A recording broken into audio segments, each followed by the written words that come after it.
So if ingested, rinse out with water. Well, the body vitally needs water. Yeah. But what comes out of the tap is not water, right? Who knows what it is? Some sort of a chemical fluid, but it is certainly not water. And Right. I don't drink water out of the tap. What do ever. you do? How do you get around drinking tap water? I actually, I've tried a number of waters, and we've been muscle testing whether the body's energy is good when you're drinking the water or not good, right? If people know about muscle testing, or they've seen someone with their arm up and a practitioner pressing very lightly on the wrist, Yep. that's a muscle test. Okay. If something's good for the body, your arm stays up and the muscle's strong. If it's not, down it goes. And it's not to do with strength, it's just the effect of things having on you. And what we found is the water I'd been buying for a number of years was making me weak, right, on the muscle test. And I got another one that there are big metal tanks all around Queensland, outside shopping centres, service stations and so on. Right. And you get up to 19 litres for $5.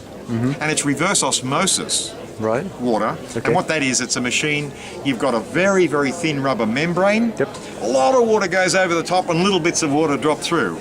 Takes a while, but you get quite good water because we've tested this reverse osmosis. That's the machines. Right. And it's very strong. So I get my glass bottles, not plastic, and I go along and I get 19 litres. Right. So not plastic. You're not a big fan of bisphenol A, or? Look, I've had expensive plastics that are supposed to be certified 100% safe and whatever, and I can taste the plastic coming out of them. I'm very sensitive to it. So I just decided, use 2-litre apple juice bottles when you finish the apple juice, and get this. You're safe getting the stuff from that company, although if you want to buy your own filter, that's okay. But you've got to make sure that it's actually taking the fluoride out, not that they just say it is. Yep.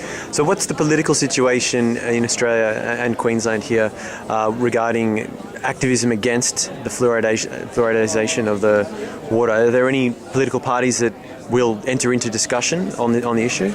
Well, not that I know of at the moment. A number of independent candidates, not necessarily elected, they say that if elected, they would certainly work to stop fluoridation. Right. But what we need to do is make sure that we get onto our local member, and we get other people to get onto our local member. He's or she is your member. They're the ones that should do your will in your electorate. Right. So look to your own electorate. This is a way to regain our freedom. Look to our member, right? And make sure they do what we want, not what they've been shanghaied and sold their vote and voice to the political parties. And it's very important because they are poisoning us, they are poisoning our children, they are poisoning our parents and so on. So you said that's a very good point. What about bone? You said bone density, bone problems. Bone but what about fractures. intellect and problems of concentration or ADD and issues like that? Well, it's a very important point. It's been shown with extensive scientific testing in China that it reduces IQ. And it's a nerve poison. This is not surprising when you understand what it is. It's a deadly nerve poison. It's used in the manufacture of sarin gas, right? It's used in the manufacture of atomic bombs. It's a hyperactive chemical. Fluoride's just incredibly active. And it's just not something that ever should have been in our diet.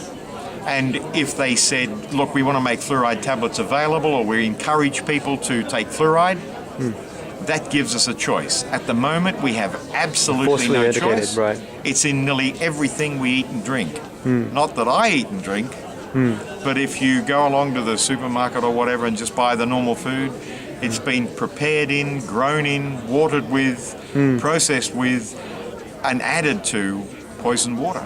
So don't take the poison.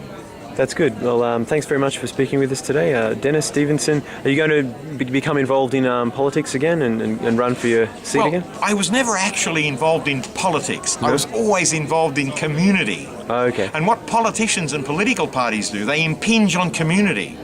So we need to look after our communities. This is the whole thing.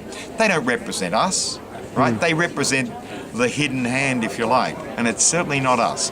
So we need to elect someone in our local electorate who has a service mentality and has not sold their vote or voice to any party. Cool. Thanks very much for your time. Lovely to talk to you.